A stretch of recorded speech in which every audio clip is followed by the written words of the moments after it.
guys, it's Michelle here. So I just went into Costco and the Halloween season in Australia has officially started because they got their Halloween items in. A little birdie told me that they had received their Halloween items. So we have a Costco just down the road from us. So I thought, I've got no kids today, so I thought I would come and have a look and see what they have. They don't have a lot of stuff out. I presume they'll be getting more stuff as it gets closer, but who knows. They didn't have as many things as what I've seen in like pictures and that, but they did have a few things. So I will show you guys what they have and stick around because at the end of this video I will unbox what I picked up.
So I'm home now after going to Costco and doing the food shopping. I hate food shopping, but anyway.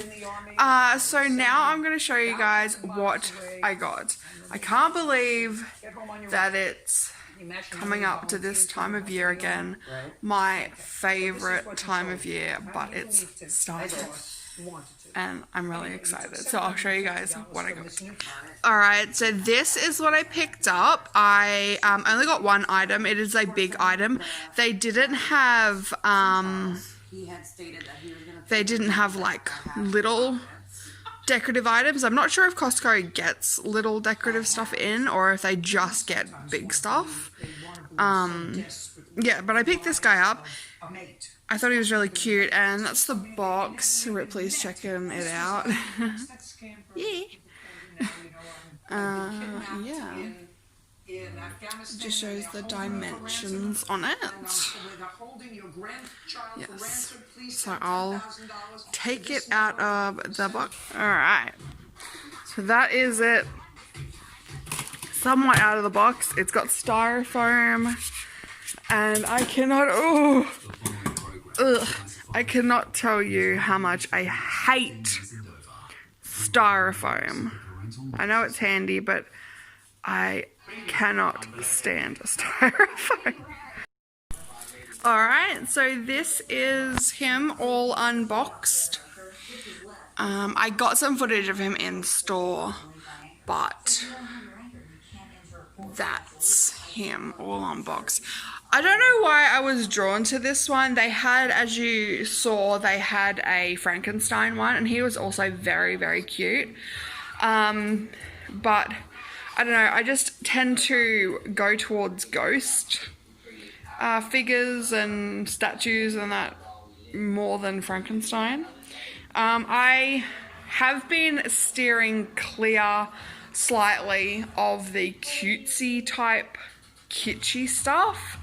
But this guy, I just love him so much. So that's it for my first Halloween related video of 2020. And I hope you guys have enjoyed it. I will have a lot more spooky related videos coming out very soon. So keep a lookout for those. And I'll see you guys soon. Bye.